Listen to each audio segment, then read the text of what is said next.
All right, so we had a few complaints, basically, when I drove this car in here. One, that it kind of handled like a bag of mush. Second, the brakes, the brakes were almost not there. So what we also had going into it is ball joints were loose and wheel bearings are loose. So it needs basically a whole front end, and that's kind of what you're looking at here. This side needs a caliper as well. That side just needs to be freed up. I think the sliders or maybe the piston are just sticking a little bit, but we can fix that up nice and easy. So what I'm going to do here, right, because it doesn't make sense to show you on both sides, I think I'm going to do that side first because, I've never worked on a Pontiac Trans Am before, especially the suspension. So if I'm going to screw up, I'll screw up off camera. And then I'll bring you guys in for the more involved side with the new caliper and all that stuff. I think that's going to work out some slick. So yeah, there's no time like the present. We got to get into the suspension because we got to, do welding and a whole bunch of other stuff. There's stuff coming down the pipeline that we got to get at. So without further ado, let's rebuild the front suspension of this Pontiac Trans Am. Welcome to High Ho Stable Garage.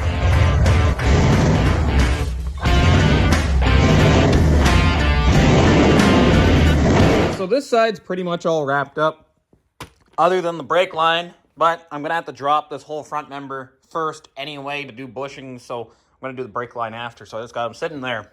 But we got new bearings, new rotors, new brakes, new sway bar end links, new ball joints. That basically sums it up for that guy. Greased all the linkage.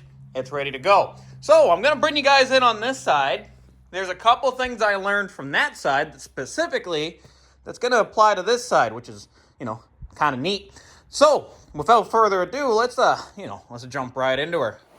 So, one of the first things I'm going to do, I'm going to separate the tie rod end from the rest of the vehicle.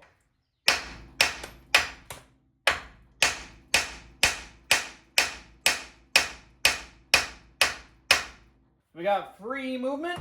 Now we're going to attack this brake caliper here.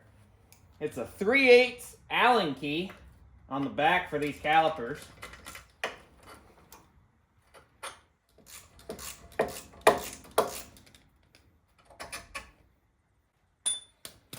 So, normally, you don't let these calipers hang, but we don't really care about the brakes that are on it or the caliper itself, or even the hose. It's all going to be replaced. So we'll just let him hang there. So now, what we're going to do, we're going to go after this hub right here. So, take our cap off. Okay, cap's off. Good. So now we got to take this bearing out right here. This guy right there. So what we're going to do for that, there is a cotter key right here. Just going to bend him back, grab hold of the other end, and we're going to pull him through. Normally I just kind of grab it and then hammer it. They'll come right out. There we go. Cotter key's out. So now we're going to take out our bearing. There's the castle nut. So now should be able to pull the whole assembly off, which is good. We're just going to roll him off to the side because, we're not going to need him. We got a complete replacement, basically. So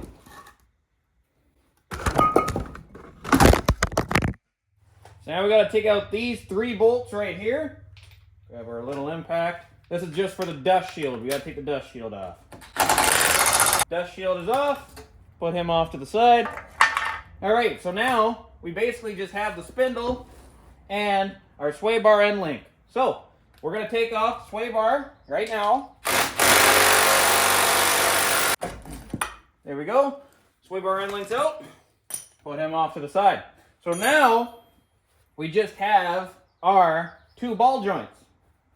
We'll take the bottom ball joint first. He's the easiest of the bunch. There, that'll be good to separate. Now, we got to pull the top one. Get us some of that old grease. Alright, cotter key's out. Alright, so now what we're going to do, I'm going to get the air hammer And we're going to basically hit here, and it should separate the entire thing, which would be pretty slick. And we're just going to hit on the spindle itself. There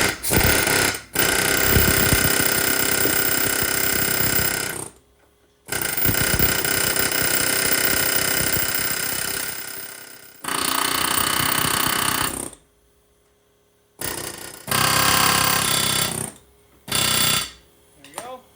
Spindle's off. So now we got to press out this bottom ball joint down. There we go. Ball joint's out. Nice and easy. Didn't really fight us, which is good. So we just got to clean up that bottom bit, but now we're going to focus our attention to the top ball joint. And I'm going to bring you guys in for this one. This one's an interesting one. I've never actually seen a ball joint like this, but I don't work on a lot of cars. It's normally trucks, transports, that kind of stuff. This guy is riveted on. You go underneath, there's no bolts. It's just rivets. So this arm right here had a riveted on ball joint, right? And you would think, well, how do you adjust camber caster? Come over here. These are your shims for moving that sucker in and out. You still got your toe adjustment on your tie rods and stuff, but your camber and your caster is adjusted right there and right there. You don't have any adjustments on your ball joints or anything. So kind of neat that way. If you're just doing ball joints, you actually don't have to get an alignment, because then you're not touching your toe and you're not affecting your camber caster because everything's all set up. It's kind of neat, eh? The ball joints are just kind of one and done. But either way, for this guy, you have to grind these guys out, punch them out, and then the replacement gets bolted on. Neat. Those guys right there, those four, those are what we have to cut out. So, let's get the grinder, let's start slicing. Method of choice for this guy is a thick cutoff blade.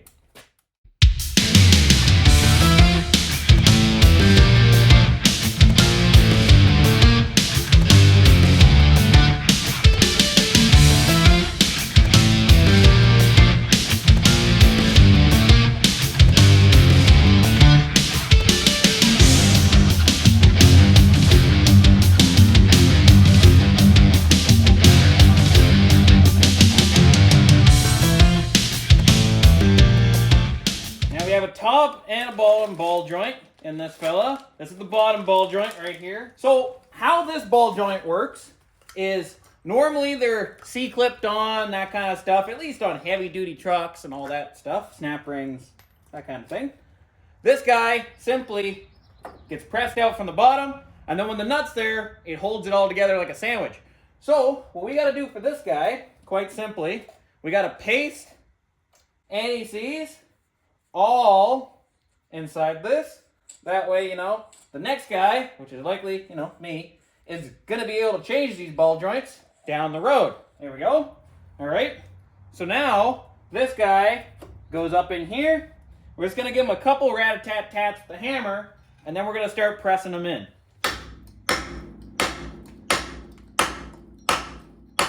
So he's going in pretty square, which is good. So now what we're going to do, we're going to put the ball joint press on it and squeeze it in. There we go. So that ball joint's in. So now it's time for the top one. Top ball joint goes in just like so. One piece. Then you have your bolts. You got your bottom cover. He goes on after. All your bolts go through them. Then you put your stovers. That's why we can get away with putting anti-seize, because the stovers are going to grab instead. Going to bind up on the bolt. There you go. So ball joint, top ball joint, and lower ball joint. And now installed. Now we got our spindle. So our spindle is going to go inside here. All nice and good. Start the threads on that guy. Bottom one gets torqued to 80 foot-pounds. So now let's put in the sway bar end link. Now we'll put on our dust shield. Put our tie rod on. So now let's put the new rotor, new bearings, all that.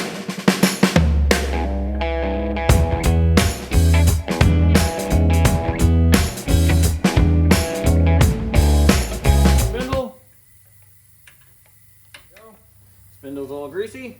Take our rotor, place him on there. Tighten this guy up max. There we go. Back him off. And then just hand tight.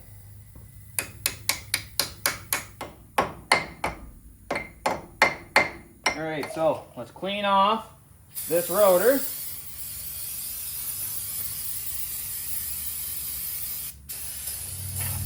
So now we can put our brake pads and our new caliper on.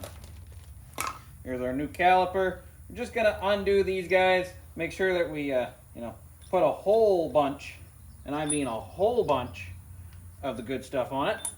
Anti-seize, all that stuff.